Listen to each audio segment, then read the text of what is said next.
Salam sejahtera di dalam kasih Tuhan kita Yesus Kristus. Hari ini kembali saya akan mengajak kita melihat satu bagian firman Tuhan yang terambil dari Amsal pasal yang keempat ayat 23. Jagalah hatimu dengan segala kewaspadaan, karena disitulah terpancar kehidupan. Mungkin di tengah masyarakat kita pernah bertemu orang berkata, yang penting kita mengikuti kata hati kita.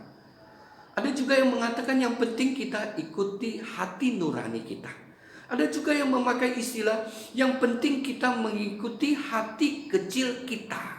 Dan mereka menganggap bahwa hal ini bisa mendatangkan hal yang baik, hal yang benar, hal yang kudus.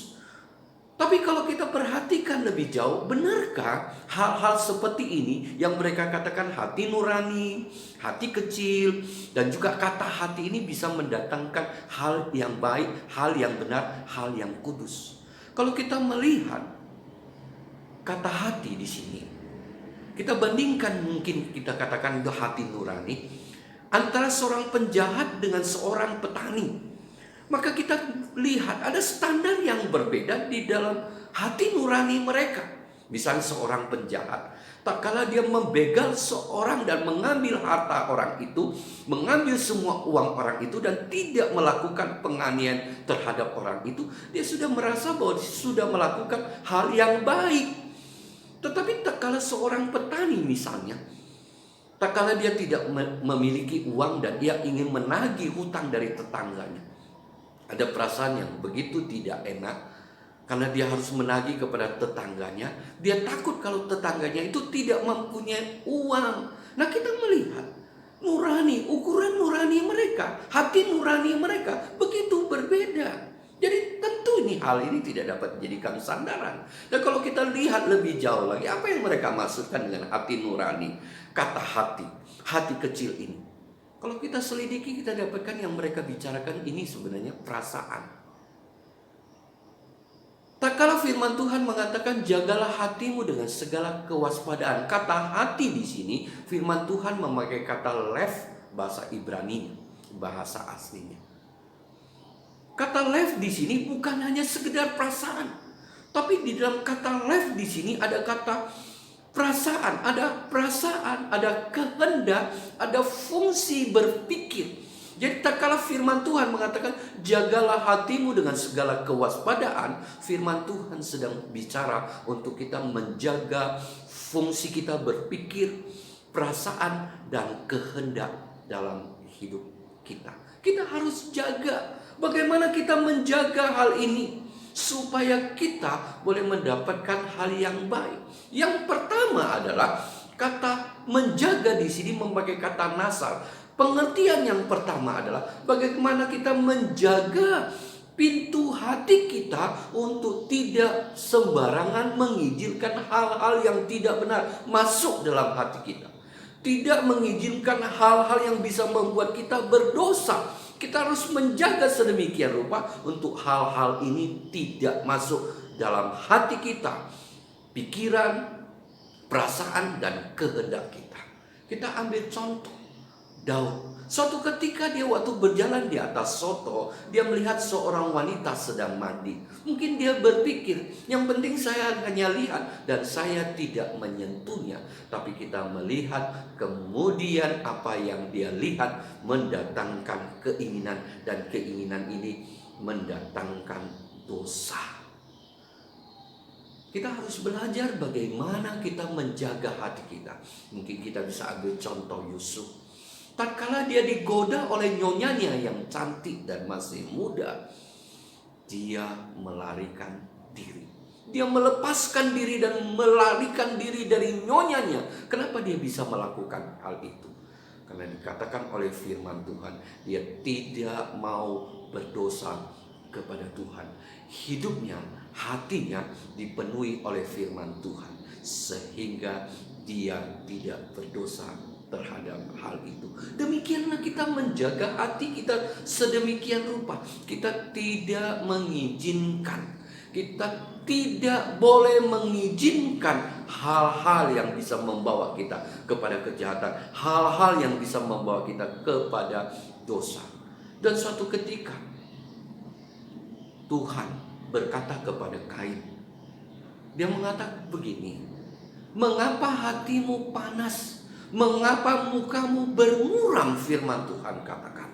Dan Tuhan lebih lanjut mengatakan lagi bahwa dosa itu telah mengintip di depan pintu dan ia sangat menggoda. Tetapi Tuhan mengatakan, engkau harus berkuasa atasnya. Dengan kata lain, kitalah yang harus bertanggung jawab menjaga hati kita supaya kita tidak jatuh ke dalam dosa, supaya kita tidak jatuh ke dalam perbuatan-perbuatan kejahatan dan dosa dalam hidup kita. Kenapa Kain bisa jatuh dalam dosa? Karena dia membiarkan hatinya dipenuhi dengan iri.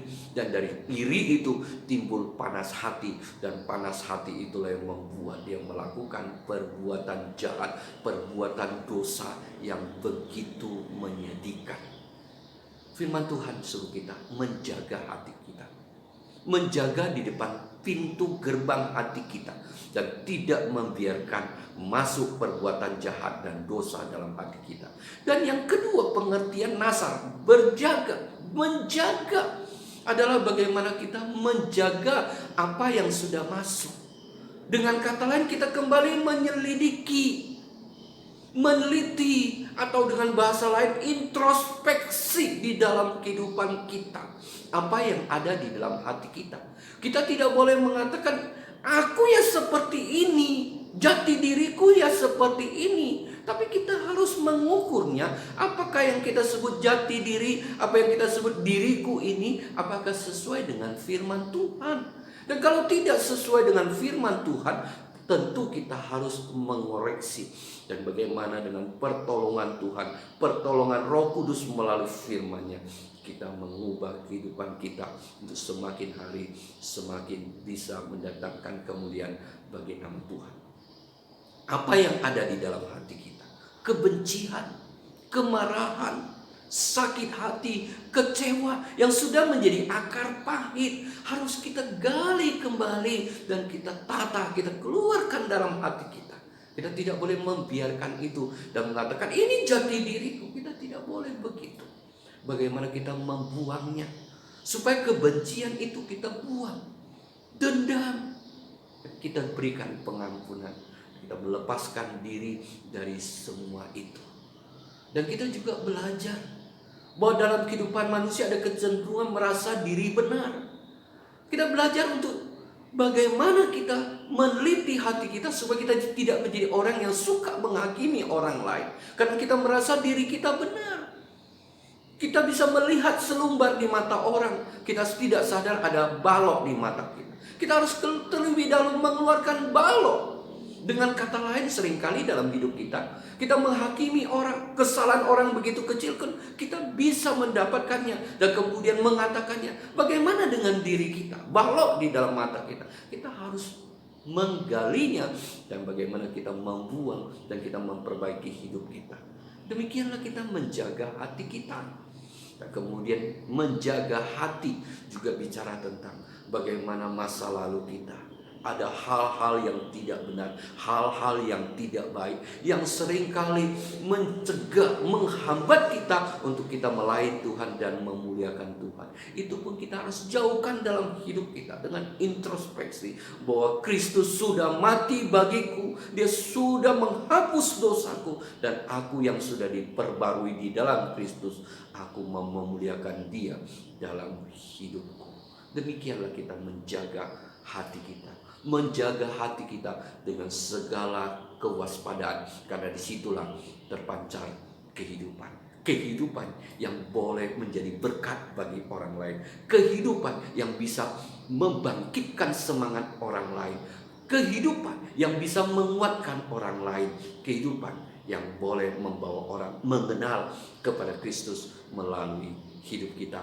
Dan dia boleh percaya kepada Tuhan melalui kesaksian hidup kita. Jagalah hatimu dengan segala kewaspadaan, karena disitulah terpancar kehidupan. Amin.